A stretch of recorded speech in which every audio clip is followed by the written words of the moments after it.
Hello students aspirants, so welcome back to my channel BA detailing. आप सबके लिए मतलब आप सबके डिमांड को पूरा करने के लिए बहुत टाइम का प्रिपरेशन के साथ एनटीटी का सिलेबस लेके आ चुकी हूँ। ठीक है, मेरे हैंड रिटन है बिकॉज मैंने सारे सिलेबस को चेक करके बहुत प्रिपरेशन किया है पूरा 2 डेज़ का। उसके बाद ही ये पूरा सिलेबस बना रही हूँ आप सबके लिए, ताकि आप लोगों को पूरा मार्क्स मिले। जो एनटीटी सिलेबस को फॉलो करे वो पीआरटी बच्चे भी फॉलो कर सकते हैं। पीआरटी और एनटीटी का सिलेबस ऑलमोस्ट सेम रहेगा, थोड़ा जो एक्स्ट्रा रहेगा वो भी चीज़ आपको मैं बता दूंगी।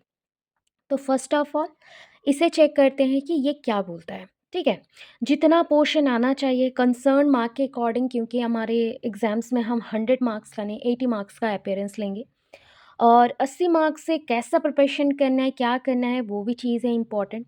आपके आधा रीजनिंग क्लासेस हो चुके और आधे रीजनिंग क्लासेस बाकी हैं, जो मैं आपको एश्योरेंस देती हूँ एग्ज़ाम से पहले कवर कर लूँगी। बाकी सही में मैं बोलती हूँ बिकॉज़ मैं डबल मास्टर्स हूँ एंड बीएड किया हुआ है एंड यूनिवर्सिटी गोल्ड मेडलिस्ट भी हूँ। बट ये सब के बाद भी पता है, मतलब एक चीज़ होता है ना कि मैं आपके लिए सिलेबस बना दूँ, मैं आपके लिए टॉपिक्स भी पढ़ा दूँ, सब कर दूँ। बट जो पीजीटी वाले बोल रहे हैं कि हमें थोड़ा बता दीजिए, गाइड कर दीजिए, मैं उतनी एक्सपीरियंस टीचर्स नहीं हूँ पीजीटी लेवल्स के बच्चों को पढ़ा सकूँ। सो दैट मैं आप लोगों को मतलब थोड़ा सा, जो भी बच्चे देख रहे हैं जो अगर पीजीटी के लिए भी अप्लाई किए हैं और उनको भी ये गाइडेंस चाहिए, मैं गाइडेंस 2-3 दिन के अंदर ही दे दूँगी। किस लेवल का क्वेश्चन आएगा वो तो नहीं बता सकती, बट हाँ, कौन से बेस तक पढ़ना है और कितना टॉपिक आने के चांसेस हैं। हमारे प्रिपरेशन अभी तक आधा भी नहीं गए हैं अपने कंसर्न सब्जेक्ट में, तो वो सबको लेके मैं 2-3 डेज़ में सारे वीडियोज़ बना दूँगी। ठीक है, तो अभी आज की प्रिपरेशन में है एनटीटी प्लस पीआरटी। गलती से भी ये मत करना कि हमने और क्या कर लिया। तो मैं बता दूँ, तो मैंने एनटीटी के साथ-साथ पीआरटी के लिए भी बोला है, पीआरटी के लिए भी बोला है, पीआरटी ठीक है। पीआरटी में एक्चुअली क्या है, पीआरटी इंग्लिश है, ठीक है, हिंदी है, और पीआरटी साइंस भी है, साइंस, सोशल साइंस भी है, मैथ्स है, फिर आपके कंप्यूटर साइंस भी है, इस बार कंप्यूटर साइंस भी है। तो ये जो इतने लेवल्स देखने को मिल रहे हैं पीआरटी में, उनके लिए क्या एक्स्ट्रा पढ़ना है देखते हैं। बट बाकी जो पोर्शन है ना, ये सबको पढ़ना है, बाउंड है। तो इतना पोर्शन आप ज़रूर करें। आज का पूरा डिस्कशन मैं सिलेबस को लेके कर रही हूँ, बहुत लोगों का आया है प्लीज़ री प्लीज़, तो रिक्वेस्ट ना करें। आप लोगों के लिए ही चैनल ओपन है और आप सारे मेरे फैमिली मेम्बर्स हैं, तो सबको हेल्प करना ज़रूरी है। बट एक्चुअली मैं भी एक एस्पायरेंट ही हूँ, मैं भी हायर लेवल्स के लिए प्रिपेयर कर रही हूँ, सो दैट टाइम नहीं होता उतना। सो जितने पॉसिबिलिटीज़ में हो पाया आपको परफेक्टली ये सिलेबस, आप चाहो तो कमिंग 10 सालों के लिए भी यही सिलेबस से प्रिपेयर कर सकते हैं बच्चे जो हमारे न्यू न्यू भी आएंगे, क्योंकि वैसा सिलेबस मैंने दे दिया है। जिस लेवल का भी आप पीआरटी में और एनटीटी में जाना चाहते हो आप कर सकते हो। अभी देखते हैं एनटीटी एंड पीआरटी के लिए क्या है। हम तो जानते हैं यहाँ पे 2 पेपर हैं, एक पेपर का नाम है पेपर 1, एक पेपर का नाम है पेपर 2। सो अब चीज़ ये आता है कि पेपर 1 में क्या क्या है। पेपर 1 पहले से ही मैंने डिस्कस कर दिया था कि पेपर 1 में वर्बल, नॉन वर्बल, रीजनिंग है। तो देखो, रीजनिंग में इतना स्पीड में लिखा गया है, रीजनिंग हो गया, करेक्ट कर लेना, रीजनिंग है, रीजनिंग है, तो रीजनिंग 30 मार्क्स का आ जाएगा, जो कि आपके डीएवी रिक्रूटमेंट साइट में 2025 के साइट में भी गिवन है। ठीक है, 30 मार्क्स का आपका रीजनिंग आएगा और कंसर्न सब्जेक्ट से आपके आएंगे 50 मार्क्स के क्वेश्चन। ठीक है, 50 मार्क्स के क्वेश्चन, दोनों ही पेपर एक ही दिन में एग्जाम होगा, कॉन्जिक्यूटिवली एग्जाम रहेगा। तो इतना पोर्शन है। अब देखते हैं आगे क्या है। वर्बल, नॉन वर्बल रीजनिंग में क्या पोर्शन पढ़ना है वो मैं पहले ही बता चुकी हूँ और उसके अकॉर्डिंग ही मेरा कवरिंग चल रहा है। अब आप कहाँ से चेक करोगे, मेरे चैनल पे जाना, मेरे चैनल का नाम है बीएड डिटेलिंग, बीएड डिटेलिंग है। जो न्यू कमर है उनके लिए बोल दूँ, डिटेलिंग है, और मेरा नाम है नंदिनी प्रियदर्शनी दास। ठीक है, तो आप मेरे चैनल पे जाओ, वहाँ पे रहेगा प्लेलिस्ट। ठीक है, क्या रहेगा, प्लेलिस्ट रहेगा, प्लेलिस्ट। तो प्लेलिस्ट जाना, प्लेलिस्ट में जाके आप डीएवी बोल के एक प्लेलिस्ट होगा, सिर्फ डीएवी बोल के। तो जितना भी डीएवी का अभी तक रीजनिंग का सीरीज़ कंप्लीट हुआ है, 8-9 क्लासेस हो चुके हैं, उतने क्लासेस को आप देख लो। मैं बोलती हूँ रीजनिंग का हमने 15 मार्क का क्वेश्चन ऑलरेडी ख़त्म कर लिया है और 15 मार्क का बाकी है, उसे मैं कवर करूँगी। एक्चुअली हमें आइडियाज़ चाहिए, तो आइडियाज़ मिल जाने से हो जाएगा। अब चलते हैं हम आगे, दैट इज़ हमारा पॉइंट ये है, देखते हैं पॉइंट क्या है कि 30 मार्क्स तो यहाँ पे हो गया और रहा बाकी हमारे पास 50 मार्क्स। तो 50 मार्क्स का जो कंसर्न सब्जेक्ट्स बोले गए हैं एनटीटी एंड बीएड, सॉरी मतलब पीआरटी लेवल के लिए, तो उसे हम डिस्कस कर रहे हैं। देखो हम कैसे जाते हैं। सो यहाँ पे पहले ही देखो मीडियम हमारा इंग्लिश रहेगा, तो जिनको वीक है जो बच्चे, जैसे कि वो हिंदी मीडियम से पढ़े हैं और इंग्लिश में स्ट्रांग नहीं है, तो आप verbal and non verbal reasoning English में करना शुरू करो ताकि आपका क्लियरेंस रहे। अब जो भी पीआरटी एंड एनटीटी बच्चे हैं उनके लिए ये चीज़ बहुत ही इम्पॉर्टेंट है। पहले तो आप ध्यान देना, क्योंकि ये सारे ना मतलब आ जाते हैं और हमें पता नहीं चलता है। और जो लोग बोल रहे हैं कि पहले ऐसा आ चुका है, वैसा आ चुका है, मैं बता दूँ ये ऑल इंडिया बेसिस पे एग्ज़ाम हो रहा है। सो मतलब लास्ट जैसे एग्ज़ाम्स हो रहे थे वो पैटर्न चेंज हो चुका है। इसके थ्रू आपको एक पीईसी सर्टिफ़िकेट भी मिल जाएगा, जिसको हम बोलते हैं प्रोविज़नल एलिजिबिलिटी सर्टिफिकेट बोल लो। तो इसके बेसिस पे हमें इंटरव्यू नेक्स्ट जहाँ पे वैकेंसी रहेंगे वहाँ पे हम जाएंगे। तो इससे पहले जो जो पोर्शन आ सकता है, देखिए जैसे जनरल इंग्लिश रहेगा 10 मार्क का, सोच लो। जहाँ पे जनरल इंग्लिश में क्या है नेक्स्ट देखते हैं। जनरल हिंदी रहेगा जो कि 10 मार्क का हो सकता है। और ये दो चीज़ बस मैं बोल सकती हूँ कि एनटीटी और पीआरटी लेवल्स में ही आ सकते हैं। एनटीटी और पीआरटी लेवल्स में आ सकते हैं, या फिर नॉन टीचिंग जो एग्ज़ाम्स होंगे वहाँ पे जनरल इंग्लिश, जनरल हिंदी आ सकते हैं। चांसेस हैं 50 to 60%, तो ये चीज़ ध्यान पे रख के चलो। 5 to 10 मार्क्स का जो क्वेश्चन रहेगा वो जनरल नॉलेज एंड एरिथमेटिक और न्यूमेरिक्स पे रहेगा, जैसे addition, subtraction, profit, loss, discounts, interest, उस पे छोटे-छोटे क्वेश्चन रहेंगे। जनरल नॉलेज का क्वेश्चन जैसे साइंस बैकग्राउंड से भी कुछ जनरल नॉलेज का क्वेश्चन हो सकता है, एलिमेंट्स के नाम के अकॉर्डिंग हो सकता है, कलर के अकॉर्डिंग हो सकता है।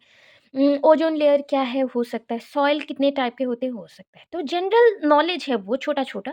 और जीके में अगर आता है तो आप G20 पढ़ ले। नाबार्ड का भी कंसेप्ट बहुत चल रहा है और मतलब जीके नहीं आने वाला है, फिर भी बोल रही हूँ 1-2 मार्क के लिए, 1 से 2 मार्क के लिए, ठीक है? जैसे अभी बजट का चल रहा है, तो ये सब में थोड़ा-सा अपग्रेड कर लो खुद को, बेस्ट रहेगा। ठीक है, 1 से 2 मार्क, अगर स्किप मारना चाहो स्किप मार सकते हो, क्योंकि बाकी के पोर्शन तो हम प्रिपेयर कर रहे हैं। तो अरिथमेटिक एंड न्यूमेरिक से क्या रहेगा वो भी बता दूँगी। कोर पोर्शन जो आपने अपने टीचिंग मैथोडोलॉजी को पढ़ा था बीईएलईडी में, डीईडी में, एनटीटी में और जेबीटी में, या फिर आपने जो मतलब किए थे जैसे, हाँ, पीआरटी में भी आप लोगों ने यही सब पढ़ा होगा, तो जैसे किए थे उसके ऊपर। अभी चलो हम डिटेल जानते हैं। ऑलरेडी मैंने मेंशन किया है कि already I discuss the reasoning part, already मैं डिस्कस कर रही हूँ। एंड ऑलरेडी इसका सिलेबस भी पहले डिस्कस कर दिया है कि 2 पार्ट में होता है, verbal and non verbal reasoning. तो दोनों पोर्शंस को हम लोग कवर करते जा रहे हैं, आधा कंप्लीट है, आधा बाकी है, करेंगे। अब आता है जनरल इंग्लिश में क्या-क्या आ सकते हैं, जो सबको एटलीस्ट इस पे नॉलेज रखना है। वर्ब से पढ़ लो थोड़ा, फिर वॉइस पढ़ लो, वॉइस चेंज जो होता है आपका, articles A and the, vocabulary बहुत इंपॉर्टेंट है, सारे वर्ड्स का स्पेलिंग जानना, स्पेलिंग करेक्शन में आता है। सिनोनिम्स और इधर है antonyms, fill in the blanks आ सकते हैं, error correction, sentence rearrangement, grammar, हल्का-फुल्का ग्रामर हो सकता है, छोटा-मोटा आप लोगों के लिए आ सकता है, ईज़ी लेवल का रहेगा। अब आगे चलते हैं।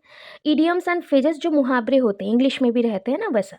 नो नेगेटिव मार्क याद रखना, कोई भी इस एग्ज़ाम में हमारा नेगेटिव मार्क नहीं है। हिंदी में क्या-क्या है?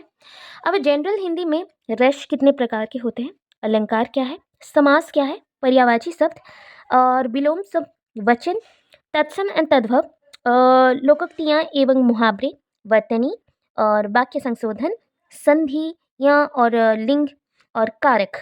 तो इतने पोर्शन आपके हिंदी में हैं।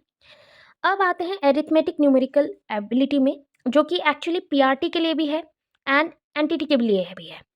मैंने क्वेश्चन मतलब हर जगह का क्वेश्चन जिन्होंने भी थोड़ा आइडिया देने के लिए भी छोड़ा था, मैं वहाँ से कलेक्ट करके आपके लिए लाई हूँ।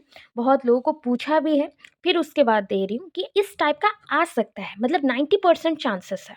थोड़ा सा प्रिपेयर उसी अकॉर्डिंग करें। डेसिमल्स हो गए, डाटा इंटरप्रिटेशन, LCM, HCM, लसागु गसागु, रेशियो प्रोपोर्शन, फ्रैक्शन, परसेंटेज, ठीक है, profit loss, discounts, compound interest है, CI का मतलब compound interest, time and work, time and distance. फिर नेक्स्ट देखो, टीचिंग मैथडोलॉजी सबसे बड़ा आएगा, क्योंकि आपको मैंने बोल दिया है कितने मार्क का, अराउंड बोल दिया 25 मार्क, 25 to 30, 20 मार्क का बस टीचिंग मैथडोलॉजी आपका रहेगा, ठीक है, टीचिंग मैथडोलॉजी आपका रहेगा, ठीक है।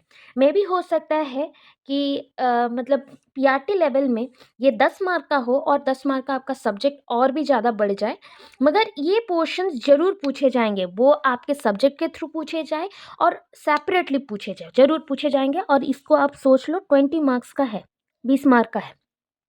सो ECC, इसको early childhood care and education बोलते हैं, उसमें कितने पोर्शन पढ़ने हैं, meaning, objectives, Indian context, government acts, planning, policies, issues, challenges, theme based ECC, methods of child study, right of children, diversity, pre school education, ECC in NEP, मतलब NEP 9, ये वाला आपका नेशनल एजुकेशन पॉलिसी 2020 में जो हुआ था, complete उसका history and concept पढ़ लेना। चाइल्ड डेवलपमेंट एंड पेडागोजी, जैसे कि आपने सीटेट में पढ़ा है वही सब है। Growth and development, heredity environment, cognitive development में 3 लोग आते हैं आपके, पियाजे, ब्रूनर एंड और एक है लेबाइगोट्स्की। मोरल डेवलपमेंट में आपके एक ही पर्सन है, कोलवर्ग।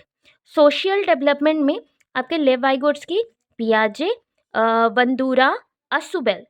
देन लैंग्वेज डेवलपमेंट में आपके नोम चोम्स्की का कंसेप्ट, थोड़ा सा लैंग्वेज डिवाइस बनाने में उन्होंने हेल्प किया था, थोड़ा सा पढ़ लेना। लर्निंग में बहुत सारे पोर्शन पढ़ने हैं, जैसे क्लासिकल कंडीशनिंग पैवलोव ने 1904 में दिया था, रशियन साइकोलॉजिस्ट हैं वो, और कुत्ते के ऊपर एक्सपेरिमेंट किया था और उनका एक्सपेरिमेंट था स्टिमुलस रेस्पॉन्स के ऊपर। ऑपरेंट कंडीशनिंग है आपके चूहे के ऊपर हुआ था, स्किनर ने किया था, और ये था रीइंफोर्समेंट थ्योरी और रिस्पॉन्स टाइप थ्योरी। तो आर का कंसेप्ट पहले आता है, फिर उसके अकॉर्डिंग रीइंफोर्समेंट और रिवार्ड्स मिलते हैं। ट्रायल एरर थ्योरी सबसे पहले आया था near about late 18th century में, और इनको डिस्कवर किया था हमारे EL थॉर्नडाइक सर ने। कैट के ऊपर हुआ था और उसके लिए स्टिमुली था fish. Social learning theory, insight learning theory Kohler ने दिया था, इसको जेस्टल साइकोलॉजिस्ट थ्योरी बोला जाता है। ट्रांसफर ऑफ लर्निंग बहुत टाइप के हैं, एक होता है ट्रांसफरिंग के अकॉर्डिंग 3 टाइप का, फिर होता है आपके अपवर्ड और डाउनवर्ड के अकॉर्डिंग। अगर ये सब आपको जानना है तो मैं कुछ वीडियोस आपको लिंक कर दूंगी, ठीक है, जैसे कि आप मेरे चैनल पे देख लीजिएगा, ओटेट सीटेड एंड मतलब हाँ ओस्टेट बोल के एक ग्रुप होगा, मतलब प्लेलिस्ट होगा, वहाँ पे इन सारे टॉपिक्स को मैंने पढ़ा दिया है 4-5 वीडियोस में। तो ये सब टॉपिक आप प्रिपेयर कर ले तो अच्छा रहेगा। सोशलाइजेशन इंपॉर्टेंट टॉपिक है। इंक्लूसिव एजुकेशन आज के टाइम पे NEP 2020 में बहुत इंपॉर्टेंट रोल प्ले कर रहा है। प्रोग्रेसिव एजुकेशन से 1 या 2 मार्क का क्वेश्चन रहते हैं। Learning disability, dyscalculia, dysgraphia, Alexia, dyslexia, okay. Gender से क्वेश्चन रहेगा, इमोशन से क्वेश्चन रहेगा, memory, creativity, blooms taxonomy, assessment and evaluation, parenting style, intelligence, motivation, educational policies, इतने ही आने के चांसेस हैं। NEP 2020, RT 2009, NCF 2005, Kothari commission, और एक न्यू अभी जो ऐड हो सकता है 2022 का। और भी है टीचिंग में क्या है, लेवल्स, फेजेस ऑफ TLM, मतलब फेजेस अलग है, फेजेस मतलब टीचिंग के लेवल्स हैं, ठीक है, टीचिंग के फेजेस भी हैं। टीचिंग के लेवल्स अगर पूछा जाए सो पहले रहता है मेमोरी लेवल, और फिर आता है understanding, then reflective level. Phases अगर पूछा जाए, pre active, active, post active. TLM में 3 प्रकार के हो सकते हैं, Edgar Dale cone of experience के अकॉर्डिंग। TLM 3 प्रकार के हो सकते हैं आपके, होते हैं audio, video and audio video और विजुअल, ठीक है, उसके बेसिस पे TLM आपके रहते हैं। टीचिंग मेथड्स बहुत सारे हैं और बहुत जल्दी इसके लिस्ट भी आपको मिल जाएंगे। मैं टीचिंग मेथड्स की पूरा लिस्ट करवाने वाली हूँ, क्योंकि मैं BEd बच्चों को पढ़ाती हूँ, तो वहाँ पे आपको मिल जाएंगे, मैं दे दूँगी, ठीक है। इंस्ट्रक्शनल प्लान, मतलब ये one kind of lesson plan के बारे में पूछा जा रहा है। 3 टाइप के लेसन प्लान आजकल यूज़ किए जा रहे हैं। एक होता है नॉर्मल लेसन प्लान, नॉर्मल है ये, ठीक है, और दूसरा होता है हर्बर्टियन लेसन प्लान। हर्बर्टियन लेसन प्लान जहाँ पे 5E का कंसेप्ट आता है, हर्बर्टियन लेसन प्लान में 5E का कंसेप्ट आता है। और लास्ट होता है computer based lesson plan. Computer based lesson plan, ठीक है, बेस्ट लेसन प्लान। थोड़ा थोड़ा देखते जाओ सारी चीज़, क्यों रॉन्ग करोगे चीज़ों को, अभी टाइम है तो एक दो बार ही रीड कर दोगे तो बहुत सारे नॉलेज आपको मिल जाएंगे। अभी अगर बोलोगे कि मैम आप पढ़ाइए, मेरे पास सही में इतने टाइम नहीं बचे हैं क्योंकि मुझे भी प्रिपरेशन करना है, तो आप एक काम करो, ये सबको एक एक बार करके रीड करो। कहाँ से रीड करोगे? आप सीटेट के तो बुक्स खरीदे होंगे सीटेट देने के लिए या प्रिपेयर करने के लिए, तो सीटेट के बुक्स में भी नोट्स अवेलेबल हो सकता है, या फिर आप इन टॉपिक्स को एक एक करके वेबसाइट से गूगल से सर्च करें, उनके बारे में रीड कर लीजिए, आइडियाज़ ले लीजिए और रख लीजिए। शॉर्ट क्वेश्चन वहाँ से ही आएंगे। जैसे अभी का रिसेंट का प्रीवियस ईयर का क्वेश्चन था, एक टॉपिक आया बाला, ठीक है, बाला, अक्षय कुमार वाला बाला नहीं। ये बाला का कंसेप्ट है building as learning aid. Question आया था, एनटीटी में आया था या फिर पीआरटी में आया हुआ था, ठीक है। Building as learning aid, building as learning aid मतलब ये होता है कि आपकी जो कक्षा है, कक्षा की जो दीवार है, स्कूल के जो दीवारें हैं, उसको ही हम ऐड के लर्निंग मतलब सीखने के लिए जो सपोर्टिंग मटेरियल है वैसा व्यवहार करेंगे। उसी में ही कुछ कुछ जैसे पिक्चर्स, ड्राइंग और लिखावटें ऐसे बनाए जाएंगी कि बच्चे आके उससे अट्रैक्ट होंगे और उसी से बहुत कुछ लर्निंग करेंगे और शिक्षा लेंगे। इसको बोलते बाला। करिकुलम है, माइक्रो टीचिंग है, बहुत सारे हैं। सो ये करिकुलम का देखना, मैं ऑलरेडी ना 3 वीडियो दे चुकी हूँ, मेरे चैनल में ही प्रेजेंट है। जिनको आइडिया चाहिए, ये सारे टॉपिक्स ऑलरेडी मेरे चैनल में भी है। एक एक टॉपिक को आप सर्च करके भी देख सकते हो, तो आपको मिल जाएंगे, ठीक है। ये पीआरटी लेवल तक का, यहाँ तक का हो गया है जो कॉमन है एनटीटी के साथ। एनटीटी के लोगों को इतना ही पढ़ना है, इससे बाहर क्वेश्चन नहीं रहेगा। बस बोला जाएगा अभी कि पीआरटी लोग क्या पढ़े मैम और एक्स्ट्रा, तो मैं बता दूं और क्या एक्स्ट्रा आपको पढ़ना है। ये पीआरटी वालों का ना, जैसे हिंदी आपने जनरल के लिए 10 मार्क के लिए किया ना, वैसे ही हिंदी और डिटेल करना है, जो कि 1 to 6 क्लास तक के लेवल का हो ग्रामर, और उसमें आपको और डिटेल जाना है ताकि उसमें से आपके 20 से 30 मार्क के क्वेश्चन आ सके। वैसे ही जैसे मैथ्स वालों को, जो मैंने मैथ्स दिया है उतने पोर्शन को और डिटेल करना है 1 to 6 क्लास तक का, तो आपका पीआरटी लेवल का प्रिपरेशन हो जाएगा। इंग्लिश का जितना दिया है, इंग्लिश का भी उतना ही, बट और डिटेल में 1 to 6 क्लास तक का। ये तो मैंने इंग्लिश बोल दिया और बोल दिया आपके हिंदी को। ओडिया भी सेम रहेगा, इंग्लिश को भी बोल दिया, मैथ्स को भी बोल दिया। रहा बाकी एसएसटी एंड साइंस, तो मैं एसएसटी एंड साइंस का भी मतलब एसएसटी एंड साइंस में क्या आएगा, साइंस में आपके याद है सीटेट के जो सिलेबस है साइंस के, ठीक है, साइंस के जो सिलेबस होते हैं, मोशन, फ्रिक्शन, एसिड बेस, तो वो सब कुछ रहेगा। उसके साथ में भी हो सकता है एनवायरमेंटल स्टडीज़ का भी क्वेश्चन ऐड हो जाए। और उसके साथ अगर सोशल साइंस का देखा जाए तो 1 to 5 क्लास के लिए सोशल साइंस एंड साइंस का क्वेश्चन सब मिक्स होके आता था, तो थोड़ा सा ध्यान दीजिएगा क्योंकि वहाँ से ईवीएस का क्वेश्चन ज़्यादा रहेगा, सोलर सिस्टम का क्वेश्चन ज़्यादा रहेगा। इतना है, इतना प्रिपरेशन करिए। 1 to 6 क्लास का अपने अपने सब्जेक्ट कंसर्न पे एक बार रीडिंग कर लो एनसीईआरटी को, बहुत अच्छा रहेगा। पीआरटी बच्चे आपका क्लियर रहेगा, इतना ही है। आप इसको, इसका कोई पीडीएफ नहीं हो सकता क्योंकि मैंने सिर्फ हैंड रिटन किया हुआ है। सो आप एक काम करिएगा, इस चीज़ को थोड़ा सा नोट डाउन कर लीजिएगा, स्लो स्लो करके नोट डाउन कर लीजिएगा। एंड आपके लिए ये चीज़ मेरे तरफ से, प्लीज़ सब्सक्राइब कर लेना मेरे चैनल को, शेयर कर लेना। जो भी नीडी वन होंगे, बच्चे जो भी नीड होंगे, बहुत मेहनत लगता है, बहुत टाइम लगता है कि सारे बच्चों को हेल्प करने के लिए, तो सब्सक्राइब कर देना और भी हमारा फैमिली बढ़े, हम आगे बढ़े जैसे, और मेरे कांटेक्ट में सारे बच्चे रहना ताकि हम लोग आगे आगे और भी चीज़ों का प्रिपरेशन कर सकें। If you like the content then comment ज़रूर करना कि मैम अच्छा लगा, बुरा लगा, कंसेप्ट थोड़ा क्लियर हुआ, आइडिया मिला या नहीं। Thank you so much, all the best, Radhe Radhe, जय श्री राम।